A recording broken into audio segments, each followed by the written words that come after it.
Perfect. Thank you so much, Marty. And hang on, I get you guys.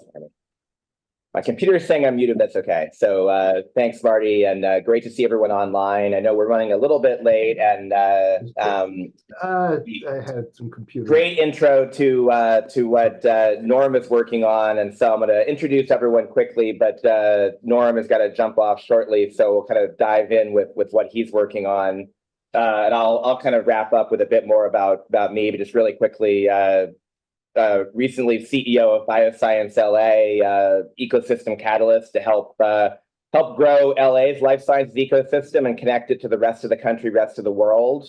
Working on some new venture funds right now around international healthcare, and so happy to share more about that. But would love to get the panelists on, and we'll chat. So I'll introduce everyone very quickly and ask you to tell us a bit about who you are and what you're doing. And again, we'll kick off with Norm Friedland, because he is working on a really interesting mission funding model that ties into Stand Up to Cancer. So Norm, you want to take a couple minutes and share a bit about your background?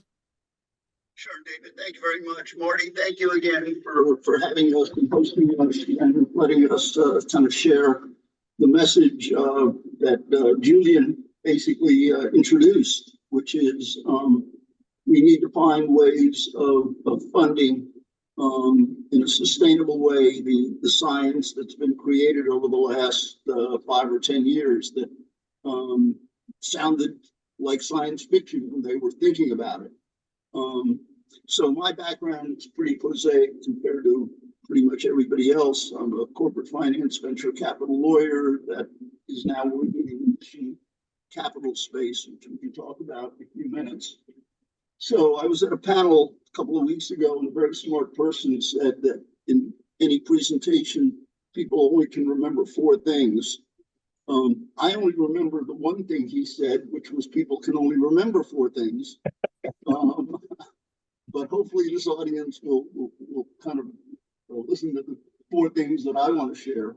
And the first is what Julian told us, which is that health doesn't look at your FICO score. You're on the beach in St. Bart's, you're skiing in Aspen, and you think everything's fine, everything's going to be fine, and you really don't think about what could happen, what will happen to you, to your family, to your loved ones, your friends. But it's going to happen, and the statistics in cancer are challenging. You've got cardio issues, you've got neuro issues, you've got chronic disease issues. So as you think about how you want to fund life science solutions, just kind of keep in the back of your mind that you can invest in telco, you can invest in real estate, you can invest in commodities and oil and gas, but life science is different. That's life and death. So that's kind of point number 1. Point number 2 is, and again, I'm really picking up where Julian has given us a brilliant introduction, and that is the science that exists today, 10 years ago couldn't have been imagined. And the science that's going to be created over the next 10 years is going to make today's science pretty prosaic. And what that means is that we can really, on a domestic and global basis, deliver tremendously healthcare solutions to the population. The challenge is capital. We're in the middle of the DC winter.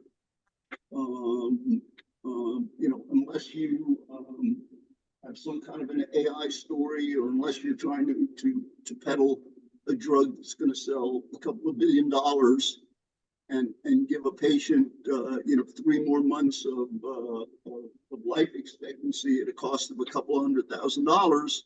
Or huge weight loss, by the way, right? So you're right, AI and weight loss. Right. Thank you, David. But you take a look at the statistics. There are 15,000 known diseases in the world, and pharma is only looking at 500 of them. So what about the other 92 or 94%? And that's where we're focused. And that is the fourth point, which is that we're looking at a tsunami of wealth transfer in this country. The number is something like $100 trillion is going from my generation to your generation. And some percentage of that is going to be philanthropic. You know, I mean, 2% of $100 trillion, I'm a lawyer, so I don't do numbers, but that still sounds like a lot of money to me. And the question is, how do we source that capital? How do we source that philanthropic capital in a way that is the most impactful?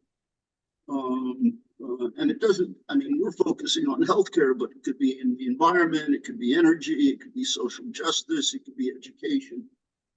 And the answer isn't really rocket surgery. The answer exists in the IRS, which says that a foundation, a private foundation, can provide funding to a for-profit company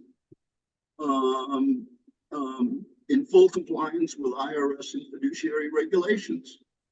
And that's been known for 40 years. But the problem is the companies don't understand how to talk to these sources of philanthropic capital. They've been brainwashed to present ROI, ROI, ROI, and that's not going to fly with a mission funder. The mission funders don't understand how to listen to a company. They don't have the ability to understand the science, the due diligence, etc. And you've got legal issues that they don't understand either. So what we're doing, and Marty's been a great supporter of this, and we've been talking to Julian and other people, is we're packaging the story that these companies have with authentic science, committed leadership to mission, to make it very easy for foundations. And I'm talking about modest-sized foundations. I'm not talking about Gates or MacArthur or Rockefeller or Ford. They can do their own thing. We're talking to foundations that have got, quote, modest amounts, 25, 30, 40, 50, $100 million. And they can't do it by themselves. So we're bringing them together. And if you've got 50 or 100 foundations that have a life science mission in cancer, for example, and you're asking them each for $25 million for a company that has a solution, now have at scale capital. And so we can package that. We're doing it with companies in the cancer area. Analysis is a company that's got an ultrasound solution for cancer that literally sounds like science fiction. Other companies like Stingray in the cardio area, ABS, and we, you know, we're going to get across the starting line and the finish line to really prove this model. So, David, thank you. Marty, thank you. I apologize. I've got another commitment in about 6 minutes. But I can. Well, thank you. Stick around, and we'll try to make a quick transition. And you're talking about return on mission. Mark Urdahl, Return on Life Fund, focusing on some very similar themes of health span, quality of life, and helping humanity. So, would love to hear a bit of your story. Sure. And let me give Norm a high five on thinking about a return on life rather than a return on investment, because, you know, as a friend of mine, my CFO actually, we're discussing Alzheimer's, and I said to him, I said, you know, I'd spend my last dime not to get Alzheimer's, and he said, I said, because you can't take it with you when you go. And my CFO responded, he said, yeah, especially if you don't remember where you put it. So it's, you know, I look at a lot of people who are, let me just say, at risk for a lot of things. Could be cancer, could be Alzheimer's, you know, heart disease, you name it. And they are wasting their time looking at real estate investments. Or, Thank you. I mean, hello, you know, invest in yourself. So I actually got into this about 10 years ago. I set up, with my family office, which is the Return on Life Fund. I started out setting up a nonprofit to do clinical research in therapeutic plasma exchange, which has been a pretty hot topic in Silicon Valley for a lot of people chasing immortality and age reversal. We took a sort of a contrarian approach, looking for new indications, practical indications. And bottom line, I'll summarize, 6 years in 30 seconds. We discovered that we've got the ability to potentially prevent cardiovascular disease, which is 1.8 million stents per year and 500,000 open heart surgeries per year with preventative treatment. And we discovered that we have the ability to prevent Alzheimer's. And given the choice, we've decided to focus on Alzheimer's because there are lots and lots of solutions and outcomes that are acceptable in the cardiovascular market, including open heart surgery. But in the Alzheimer's space, there's absolutely nothing, zero.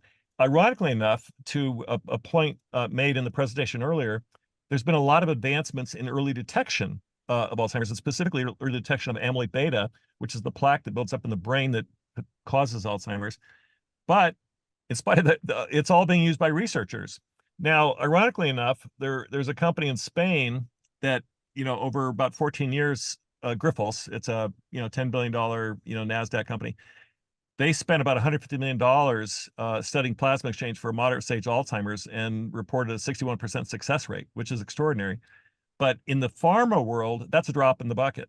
150 million compared to a $3 billion a year, 150 million over 14 years compared to $3 billion a year in annual research is nothing. And the research industry is an industry unto itself. You can get in the research industry, not ever solve a problem, and 20 years later, you win a Nobel Prize. I mean, it's just crazy how research centric we have become. And my personal wheelhouse has always been commercialization translation. And I actually started my career with IBM Biomedical Systems, which invented the blood cell separator, the exchange that we use for this today. So I had a little background. Net, we've got the top investigators in the world. I've got Colin Masters from Australia, who basically discovered amyloid beta in the 70s. I've got Teresa Gomez Isla from Harvard Mass General, who's head of neurology there. Eric Ryman at Banner Alzheimer's Institute, Mitch Harmon at the VA. And we've kind of have a bifurcated strategy at this point where, and then I've got Mercé Boada, who's, the investigator who spent the 150 million in Barcelona, Spain for Grifols, and has actually commercialized their results in Barcelona. They're literally treating 300 Alzheimer's or dementia subjects a day, not all with plasma exchange, but diagnostics, therapeutics, daycare, et cetera. And they're just going full steam, forget the rest of the world. And the rest of the world isn't really paying attention because everybody's got their own agenda. Well, we brought her on board just 2 weeks ago. And so we built a platform that we can deploy anywhere in the country, and it'll ultimately be anywhere in the world, where we can move equipment, nurses, and pharmaceuticals into any doctor's office in 2 to 3 weeks and start treating people.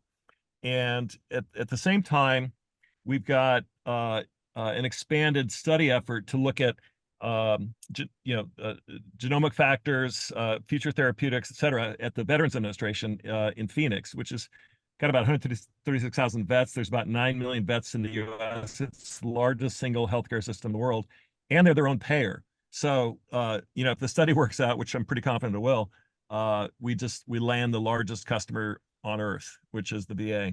So, what's interesting about this, to the point that, again, the earlier presentation made, is that our healthcare system is set up to wait till you're about to die and then charge a fortune to help you, get on the glide path to death, rather than prevent, disease progression in the first place. And what's interesting about that is okay, that's a problem. We got to fix it. And yeah, we have a lot of policy discussions, but it opens up a whole new world of healthcare finance. So I was listening to some of the finance people earlier, that are financing, businesses, real estate, this and that. And there's a whole huge, massive market. I'd love to get in touch with some of you folks for healthcare financing because, you know, it's a cash pay world now in healthcare. And you can, I mean, heck, you can do, large loans, interest only until death if you want.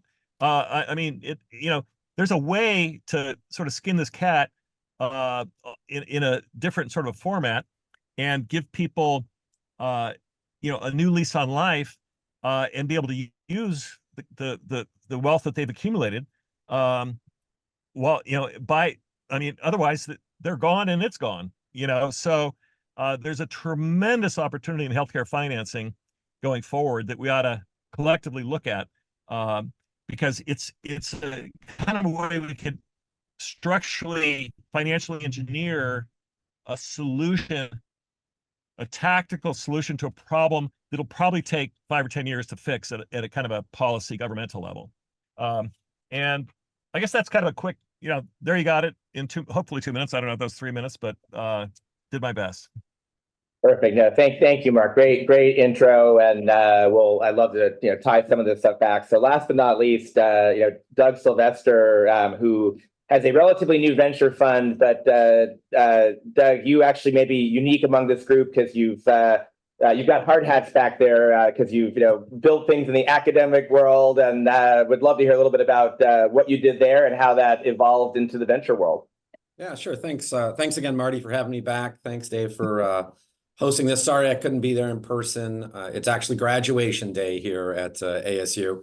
So you guys actually have a graduation live. You might be the only college in America that's doing it. And we arrested and suspended people, so we figured out a way to do both. That's why we're the most innovative university in America. So really quickly, I might have a more prosaic background, obviously, than Norm, in that I'm also an attorney by training, but then I became a legal academic. Been at Arizona State University after being at Chicago and Northwestern for the last 22 years, then was dean of the law school for 11 years and built the building that I'm now in. And so that's what the hard hat is for. But my area as an attorney and even here at Arizona State University has always been on the entrepreneurship and innovation side. As a private practicing attorney, I was an intellectual property and e-commerce attorney in the late 90s. You might know, anybody who's above the age of about 40 knows why I went back to academia in 2002. But while I've been here, been really, pounding the drum that Arizona is this incredibly innovative and hardworking state, but just lacks the capital necessary for companies to really convert. And so from, banging this drum again for 2 decades, some alums of the law school and friends of mine, when they heard I was stepping down, said, look, we really want to start a venture capital company here in Arizona that's going to really and exclusively focus on life sciences and healthcare companies, and really going to try and find a way not just to invest in Arizona, but to find the best companies that are going to personalize healthcare, make a difference in patient outcomes anywhere in the world, and then try and bring them to Arizona. See whether capital can bring more mature companies to Arizona.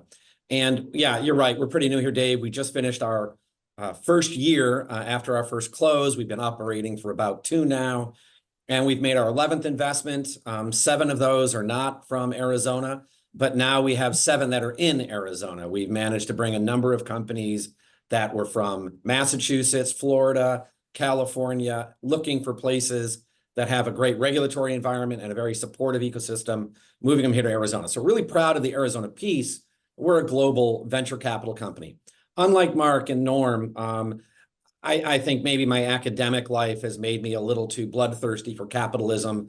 I like the efficiency of commerce as a way of identifying certain kinds of companies that are going to make a difference.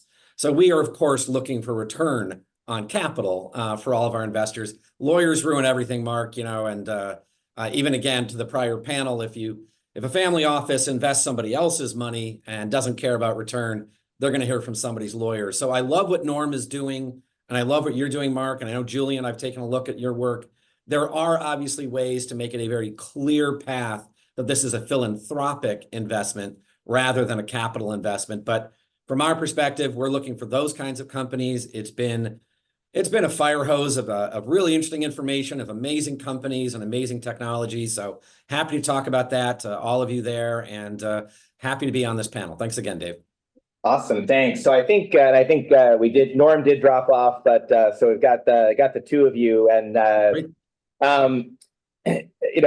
love this conversation, and one of the things that I often talk to investors and partners about is that in many ways healthcare was the original impact investing. I mean, even if you're all about making money, you're still making an impact. So there's no way to completely decouple the fact that we're helping the world in healthcare. But as I think Norm did mention, we're in the middle of this VC winter, and sort of a few key areas, AI and GLP-1s and things like that. There's not a lot happening, but would love both of your thoughts on what you're seeing right now in terms of opportunity areas. And again, that could be Mark, you mentioned Alzheimer's, where you're focusing, but just in terms of specific technologies or business models, what are you seeing that's both economically viable, but also viable from that impact standpoint? And I'll put it back to you first, Mark. Well, the business model question is an interesting one, because that's what really has to change if we're going to change the healthcare system. And the current healthcare system is, like I said, set up to get you on a glide path to death. And so where I see opportunities are prevention of disease, all diseases, and early detection of all diseases. The real question is insurance reimbursability, because the insurance systems are just not set up for it right now. I mean, they are kind of in the case of, let's say, breast cancer and colon cancer, but those things took 20 or 30 years to establish, and they've been around for 20 or 30 years. But for all the other disease indications, not so much. So that's where I see this potential private sector solution where we can begin to combine. I mean, there's a lot of untapped capital out there just sitting in people's savings accounts, sitting in their money managers' offices, and why not just tap some of that and set up a kind of a private, healthcare financing system where it's almost like, venture lending for healthcare, but it's very direct and very personal. So, because look, to be honest, we work with a lot of high net worth individuals who, they can just stroke a check for anything they want, and it's easy. But then there are, there's a whole class of people who can't do that, but who are sitting on assets that are, have value, and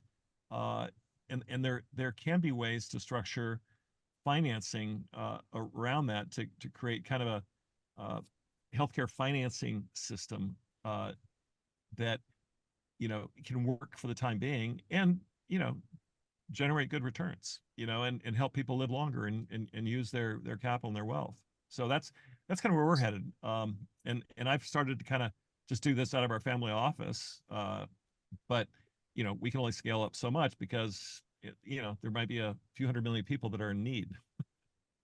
Yeah, and by the way, I love we're doing this, and this is here today because of the Milken conference, but as I'm sure Marty knows and others, I mean, I think LA might be the biggest concentration of untapped private capital for deals like this.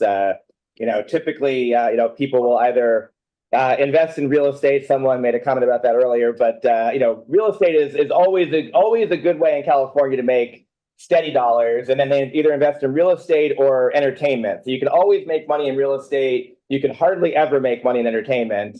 And there's this huge class of resources and investments around healthcare where you can both make money and create a huge impact. And so I think hopefully there's some people connected to LA in particular that see that, and it will flip it back over. Flip back over to Doug. And by the way, I should have even mentioned on that context. I guess that's not your hard hat, Doug, but ASU has a pretty fancy facility here in Los Angeles now in the old Hearst building. So you are, I guess, an honorary Angelino today as well. And believe it or not, one of my jobs here is to lead our California strategy. So I'm often involved in what we call the Herald Examiner building. Awesome. It's a fantastic facility and amazing facility. They will host this event there at some point, but we'll have to look into that. Mark, I love the idea. I really do. I thought, again, Norm talked about the VC winner, which was sort of focusing on the ability to get funding to companies. I think Forbes talked about 2023 as a bloodbath for VCs raising funds. So it goes both directions. One of the things that my partners are John Schufeld and Chris Yu. They are spectacular in their ability to recruit deals, really from all around the globe. Our issue has been too many good deals and not enough money in our own fund. And we're done with fundraising, so I'm not trying to make a pitch to anybody at this point. The fundraising period's closed, but it really can be both directions, right? You can either go the philanthropic route where hopefully there's high returns, or you can maybe look for more of a pooled asset like a venture capital fund. Our next fund is going to try and do something a little bit more along the lines of what you're talking about, Mark. We're going to be looking at a $20,000 minimum, unlimited number of investors, people who don't have to put their entire life savings in, focusing on healthcare, because we've run into this problem, which is these are not philanthropic, approaches. These are really solid medical device and medical diagnostic companies that are using AI or that are doing something that's incredibly important. But here's the issue we've run into. It's not just about the insurance and the ability to make revenue. You talked about skinning cats. I hate animals too. We're going to talk about oxes getting gored. It is one of our rules that if we look at a medical device that we think is actually going to make a difference, but then find out that it would reduce hospital revenues because it'll reduce surgeries by about 90%, we know it is almost never going to get adopted. People are going to fight that device for years and years. As much as we want to believe our industry is all about outcomes, our healthcare industry is very much about revenues in, revenues out. And as somebody who's run a business, I get it. So how can we find a way that we can just bring in more money, give people longer runways and more opportunities to try and make a difference over a longer period of time? Can we create a venture capital approach that doesn't have a 7-year window of success or we have to get out? Can we come up with an approach that's evergreen with smaller amounts that greatly democratizes the number of people who can invest? I think the answer is yes. I'm excited to do that. And I'm really excited about the number of diagnostic tools, exactly what you're talking about, Mark. Things that are helping us identify risk, identify that you are in, a risk area. It's prevention. Last thing I'll say is, we're talking to sovereign wealth funds, and this is what they're focused on. They're building healthcare systems from the ground floor up, and they know something that we haven't figured out already, that it's got to be preventative first, then it can be therapeutic at the end. Preventative is going to be the wave of the future, and even in the United States, we're going to get there someday. I should mention I'm also Canadian, so maybe I have a slight different view of how we might pool resources to avoid some of the dilemmas that you and I are talking about here, Mark. But there are definitely opportunities out there. I'm excited about them. My biggest regret of the last 2 years has been the number of great companies we've had to pass on because we just can't see the revenue and return for our investors in a short enough amount of time.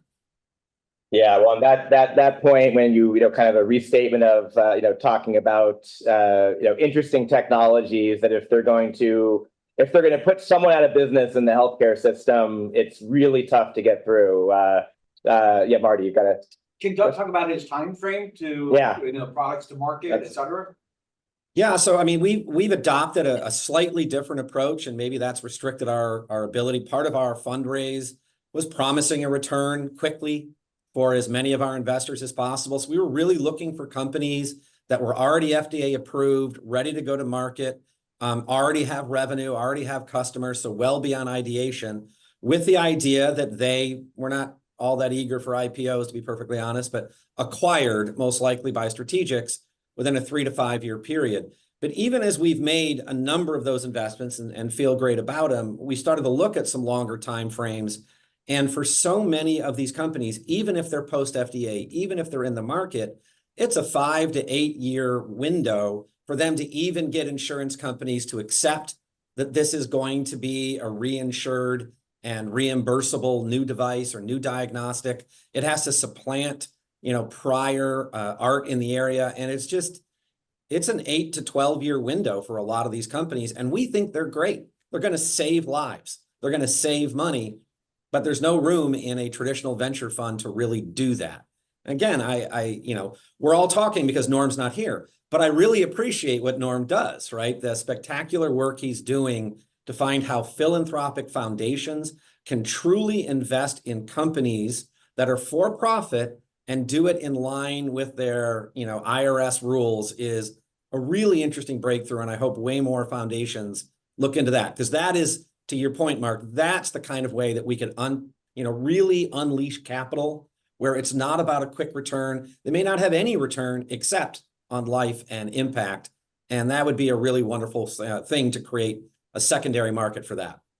Yeah, just on that note of thinking about ways to both, extend runway and create some, I guess, longer term options. ARPA-H launched over the past couple of years. They're starting to produce some new or create some new opportunities for non-dilutive funding. I talk to NIH all the time, and I feel like NIH has the opposite problem that you have, Doug. I mean, they seem, most years to have too much money and not enough companies that are coming to them. And I would love to be able to see, would love your thoughts on how do we integrate that, that philanthropic impact capital with non-dilutive federal funds, other foundation funds, to be able to, again, lengthen that runway, but also, just get more companies in a position where they can get the traditional capital. Well, I'd like Mark to be able to talk. Let me just add one thing on that. We think lawyers are expensive, getting IP for patents. Try and find somebody who can walk you through how to get an ARPA-H grant or how to truly get an NIH grant. You have to partner with a university. You have to partner with somebody else. You want to talk about how much time and money you have to spend to even figure out how to get the application looked at, redone, takes 2 years. The key here is it's got to get streamlined. It's got to get down to a more regularized system of this is a technology that can have impact. They did some great things during COVID during fast tracking, FDA sort of early approval 510s, but doing that on the non-dilutive grant side would be amazing. It costs more money to get a consultant to help you get those grants than it costs to actually get IP protected. And that's crazy. And when you do, they're already pre-biased by big pharma, who gives them their marching orders. The NIH is just, they've got it. They sort of adopt a narrative and they're all pushing it. In the Alzheimer's space, they're just pushing lecanemab, which is the latest drug that is, it's kind of interesting, but I predict it will fail like Arepacet did 10 years ago. They get the drug basically gets the body to attack amyloid beta, which it does, but it's kind of like weeding your yard with a shovel. You can get all the weeds out, but it's going to look like hell when you're done. And that's why it only works for a year. So that's difficult, but I'll give you guys a simpler, quicker, more tactical solution. And I didn't invent this, Bill Gates did. But you can bifurcate an investment. So let's just take any typical, biotech, healthcare, anything that has any kind of humanitarian research purpose associated with it, i.e. there's still some R&D required. They may have a product now, but they've got more R&D required. Well, what happens right now is family offices have got one hand that's out doing charitable donations to this, that, and the other thing. They've got another arm that's off, investing, trying to get an ROI. But what about putting those two together? Well, it's pretty straightforward, because guess what? Let's say you invest in company X and you were going to invest, you know, $1 million to pick a, or let's say $2 million to pick a simple number. And let's say half of that would have likely gone to some sort of ongoing R&D. Well, you can bifurcate that. You can put $1 million into the company and $1 million into a nonprofit that's doing the clinical research and supporting the company, because all they're going to do with the $2 million is take the $1 million and spend it on, you know, CROs and other, you know, OpEx expenses. So it's very easy to set up a very focused nonprofit that has a very specific mission. It could be, hey, we're going to go do early detection and prevention of, you know, pancreatic cancer or prostate cancer or heart disease or you know, whatever. And so the $1 million goes in, you get immediate write-off on that $1 million. So that's called, just to pick a simple number, 35% return this year. Okay. Now you take the other $1 million, and let's say for the $2 million you were going to put in, you would have gotten 2 million shares. Okay, well, the deal's the same, except you put in $1 million to get your 2 million shares. Okay, well, already you've got 2x improvement. You've got a 2x return, because let's say that 2 million shares becomes worth $4 million, to make the math simple. If you'd put in 2 million in equity and you got a $4 million exit, you got a 2x return. If you put in 1 million and you get a $4 million exit, you have a 4x return. This is just purely structural. So you get the 4x return, plus you get the 35%. And it's not just the 35% this year, it's 35% this year compounded over, because you get to, you reinvest, you get to utilize that benefit over future years. So I've modeled this out, and the net is I can take any portfolio of any healthcare biotech vendor firm that has any kind of humanitarian purpose associated with it, and a bifurcated investment model will automatically, and we all know that, you know, venture returns, and you can look at all the numbers, funds, venture, private equity, return percent. And but bottom line is, let's say 10%. You can structurally double those returns to 20% if you have a taxable entity that can benefit from the right. Yeah, no, that's really interesting. So that's another way to skin the cat, if you will, by kind of de-risking, structurally de-risking healthcare investments, and getting this kind of immediate return in terms of nonprofit, you know, tax write-off, and getting the equity that wouldn't be possible otherwise. Yeah, no, really interesting. And I will definitely follow up with you on that. We were trying some similar things around kind of the LA ecosystem, but I like the idea. I mean, Stand Up to Cancer is probably a perfect example of you know, ways to connect the dots with some of that, and of course what Norm was mentioning, you know, even more so. I know we're over our traditional time. Okay, so would love to start thinking about, we've got some great people on, you know, online in the room here. How can we help you? You know, what are both of you looking for that the community here can help with? I'll go first. You know, go ahead, Mark, please. Okay, go ahead. No, go ahead, Mark. It's yeah. So we first of all, if there's anybody out there that, you know, has someone in their family or someone who, you know, may be at risk for Alzheimer's, we have solutions now. They're practical, they're tactical. It's kind of cash pay, but it's better than the alternative. And we're also helping out with the financing of that. So I would just say on the, you know, kind of the humanitarian front, just, you know, if anybody has any need, just, you know, just reach out and we can figure things out. Hey, Mark, are these Secondly, Mark, our nonprofit side. Mark, are these therapeutics, or Yeah, are this is it. Yeah, no, this is plasma exchange, which has been approved since the 70s. We have the protocol. Oh, we're losing you a little bit there, Mark.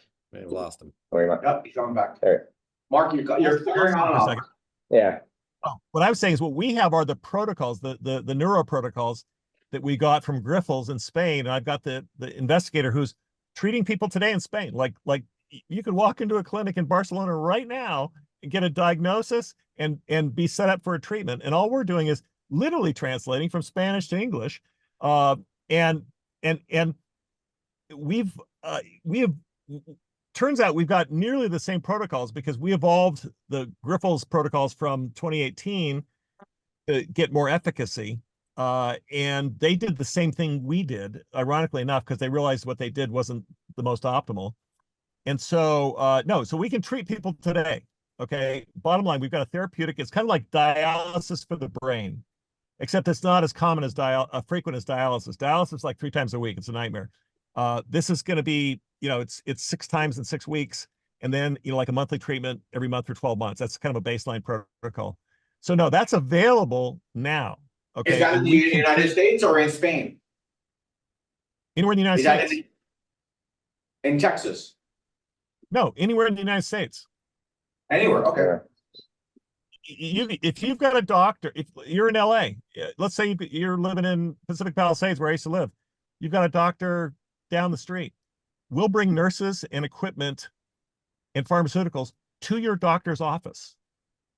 And you just tootle down the street and get treated. Yeah. So we have a mobile deployment platform. We're kind of like Uber for Alzheimer's.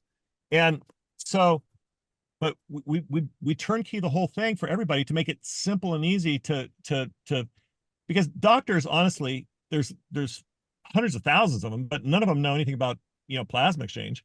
So we provide this sort of specialty service turnkey, and people just, the doctors do the schedule, do everything they normally do, except we come in as the kind of the subcontractor, if you will, and provide the treatment services.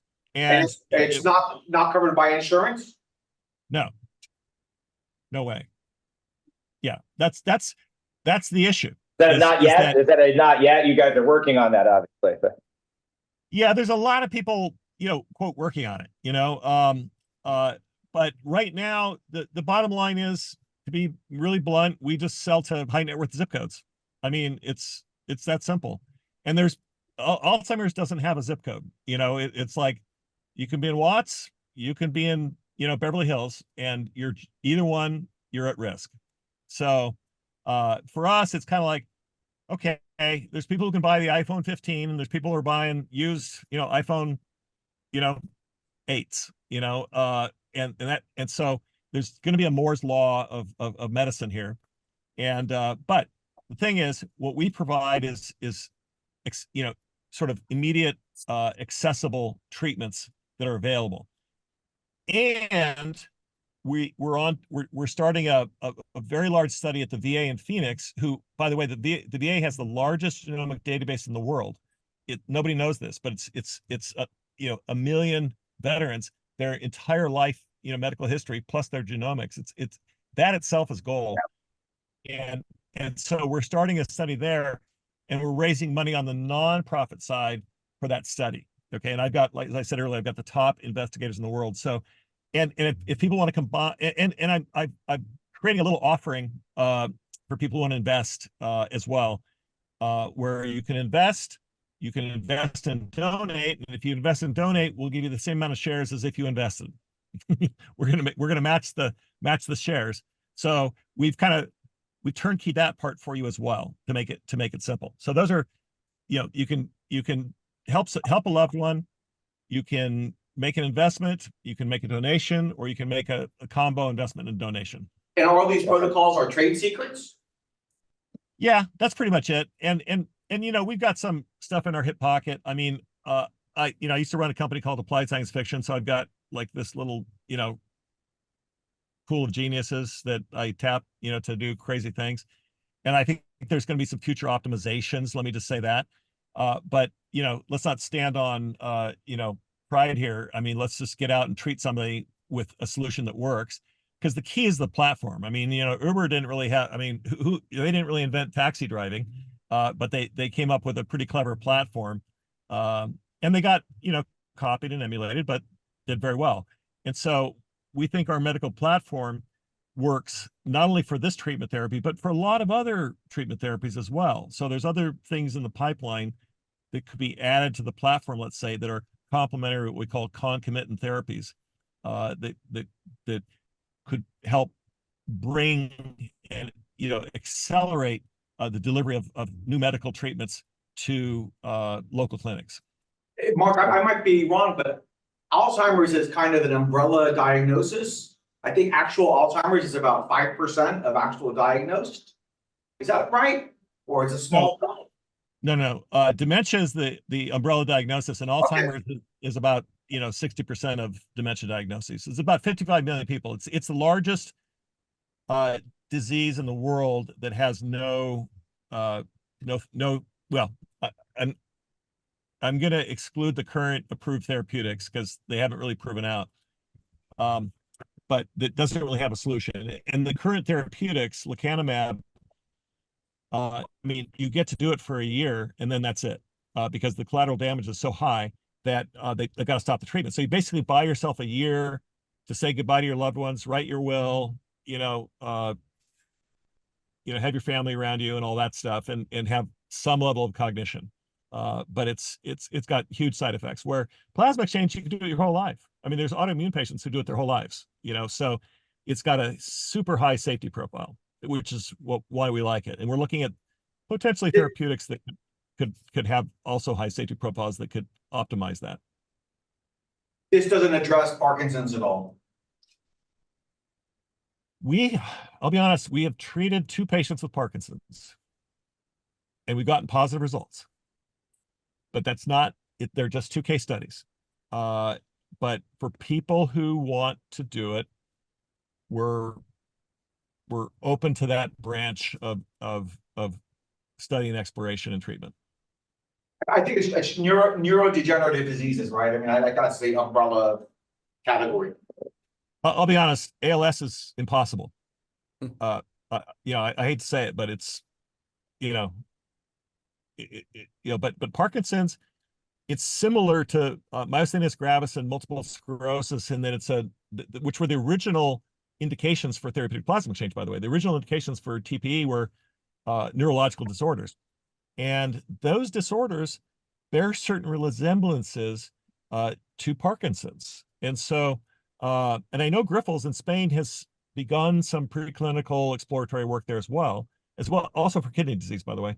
And so it's not something I rule out. It's just that we have pretty good data, hard data on treating Alzheimer's subjects and clearing the amyloid beta plaque that's in the brain. It's kind of like rust on the battery. If you just get rid of the rust, the battery will keep working. Interesting. No, that's great. Doug, would love, how can we help? How can the audience help? I'll keep it short. Stop talking about real estate like it's an alternative that's going to have impact. That'd be my #1 thing. You're talking about LA. I live in Arizona. Everybody I talk to, when I say we have a venture fund, they say, show me the REIT, show me the back. No, we're investing in companies that are going to actually make the world better if they succeed. They're all focused on return. We are not a philanthropic impact fund that doesn't look at returns. I think there's room for both. How can you help our country? How can you help, your fellow human beings? Invest in these kinds of funds and absolutely invest in longer term therapeutics that are much riskier, but going to have, massive potential impacts.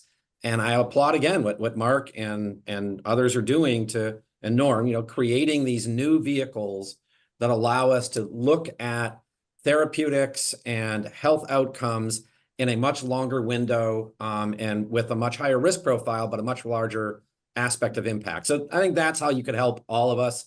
Like I said, we're going to launch another fund. It's going to be much different than a regular VC fund.